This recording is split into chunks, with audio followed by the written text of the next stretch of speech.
Hello friends, welcome to our channel let's learn X Y Z में आज हम लोग पढ़ने वाले हैं प्रोबेबिलिटी 13.2 एक्सरसाइज से पहले जो बेसिक है उसको पढ़ेंगे। उसके बाद हम लोग 13.2 एक्सरसाइज लगाएंगे। ओके सी 13.2 एक्सरसाइज से पहले जो बेसिक कंसेप्ट है जिस पे बेस्ड ये पूरी एक्सरसाइज है उस कंसेप्ट को हम लोग पढ़ते हैं, उसके सारे एग्जाम्पल लगाते हैं।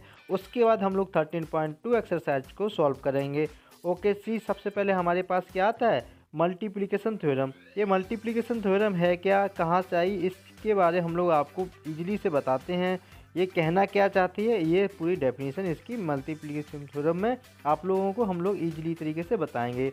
ओके सी मल्टीप्लिकेशन थ्योरम में सपोज टू इवेंट्स हैं, आपके पास two events E and F, दो इवेंट्स हैं E and F, two events है। ओके ये कहना चाहता है अगर ये साइमल्टेनियस, हम लोग जो अभी तक पढ़ते आए थे कंडीशनल प्रोबेबिलिटी पढ़ा है ई इंटरसेक्शन एफ, ये कहना क्या चाहता है, ये दोनों ही हम लोग क्या देखते हैं, एक सेट में हम लोग देखते हैं ये जो हिस्सा होता है ये दोनों में अकर्स होता है। दिस मीन्स ये साइमल्टेनियसली अकर होता रहे। इफ़ ई शो हो देन एफ भी शो हो, ई शो हो रहा है उसी समय एफ भी शो रहा है। ये अक्रेंस क्या होना चाहिए, साइमल्टेनियसली अगर अक्रेंस हो रहा है, ई हो रहा है एफ हो रहा है, ई हो रहा है एफ हो रहा है, दिस अक्रेंस को ही हम लोग क्या मल्टीप्लिकेशन थ्योरम बोलते हैं। इस अक्रेंस को ही हम लोग क्या बोलते हैं, मल्टीप्लिकेशन थ्योरम ही बोलते हैं। ये थ्योरम्स आई कहाँ से, ये पूरा बेसिक जो आया हुआ है वो भी कहाँ से आया है, कंडीशनल जो हम लोग प्रोबेबिलिटी पढ़ के आए हैं ये भी कंडीशनल ही प्रोबेबिलिटी से निकल के आया हुआ है। कैसे आया इस थ्योरम को लोग प्रूव करते हैं, आपको एक ओवरव्यू देते हैं, इसके बाद इस पे बेस्ड क्वेश्चन जो दिए हुए हैं एग्जाम्पल वो करते हैं। उसके बाद हम लोग पढ़ने वाले हैं इंडिपेंडेंट थ्योरम। इंडिपेंडेंट थ्योरम के बाद हम लोग कुछ डेफिनेशन को पढ़ेंगे और उसके बाद हम सारे इस आज का जो बेसिक कंसेप्ट है उसको क्लियर कर लेंगे। ओके सी हम लोग अभी प्रूव करते हैं मल्टीप्लिकेशन थ्योरम ऐसे आई क्या, इसका फार्मूला क्या होने वाला है।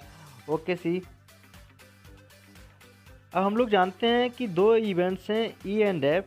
If E and F if these are simultaneously occur होंगी, okay these are simultaneously occur होंगी, तब क्या मिस ई इंटरसेक्शन एफ हमें पता लगना चाहिए। ई इंटरसेक्शन एफ हम ऐसा चीज़ कहाँ पढ़ के आए हैं कि इसको हम जाने कि भाई दो भी चीज़ें ई इंटरसेक्शन एफ कहाँ पढ़ के आए थे, हमने पढ़ के आए थे वैन प्रोबेबिलिटी ऑफ, हमने क्या पढ़ा था, probability of E conditional F, क्या पढ़ा था, probability of E conditional F क्या पढ़ा था, probability of E intersection F upon probability of F.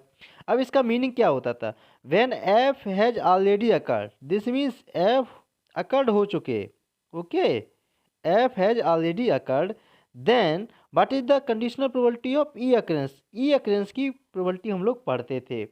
यही चीज़ हम लोग कहाँ पढ़ के आए, कंडीशनल प्रोबेबिलिटी में 13.1 एक्सरसाइज में पढ़ के आए हुए हैं। अब हमारे पास 13.2 एक्सरसाइज को उसका ही मॉडिफिकेशन है, उसको अप्लाई करते हुए क्या बन के आ गई, मल्टीप्लिकेशन थ्योरम आ गई। तो हमें एक कंडीशन ये मिल गई।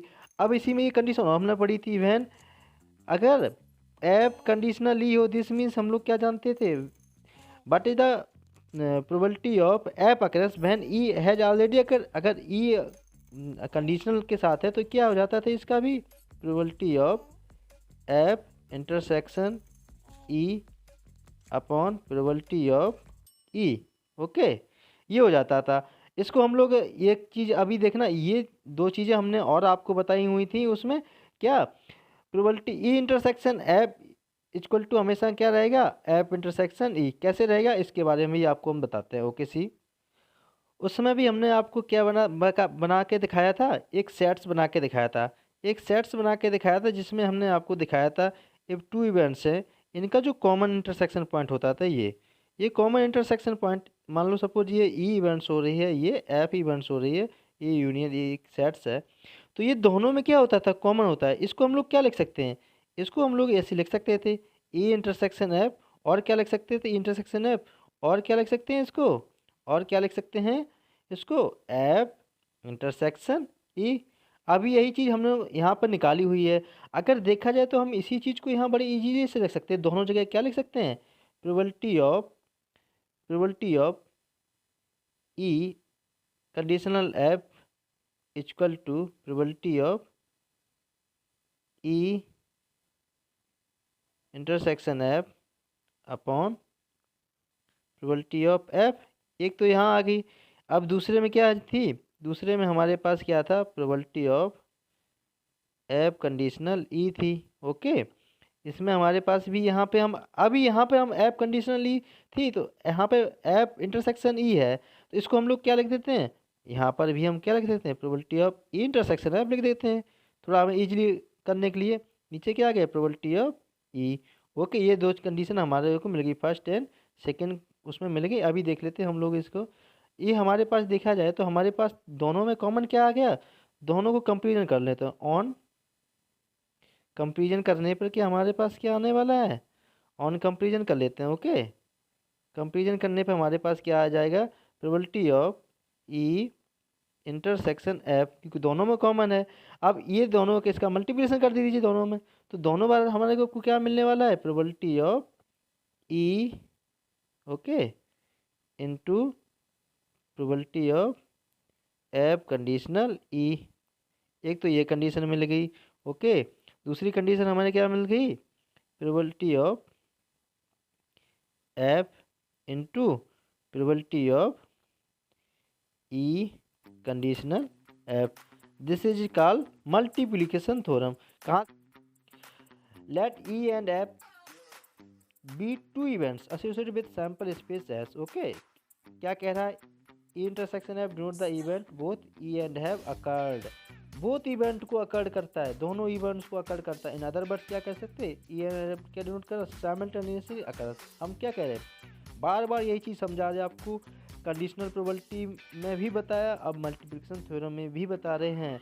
जब भी ई इंटरसेक्शन एफ की बात आएगी, this means both events occurs हो रही होंगी साइमल्टेनियसली। ओके, इसी को हम लोग क्या लिख सकते हैं, ई एंड एफ लिख सकते हैं। और वही जो हमने प्रूव किया है उसके उन्होंने प्रूव किया हुआ है, कंडीशनल प्रोबेबिलिटी अप्लाई किया है, उसके बाद इंटरसेक्शन निकाला है। इसमें जब वैन एफ ही कंडीशन अकरेंस पूछी जाए और ई अकरेंस हो जाए, तब वो निकाल के दोनों को कंपेरिजन किया है। कंपेरिजन होने के बाद आपको देखना क्या मिलने वाला, जो हम लोग अभी फार्मूला निकाल के आए, probability of E intersection equal to probability of E into probability of F conditional E. और क्या मिलने वाला है, probability of F into probability of E conditional F.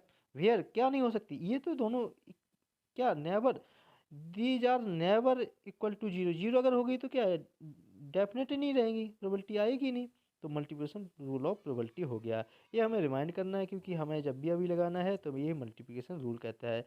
इस रूल को यूज करते हुए कुछ बेस्ड क्वेश्चन है, उसको हम लोग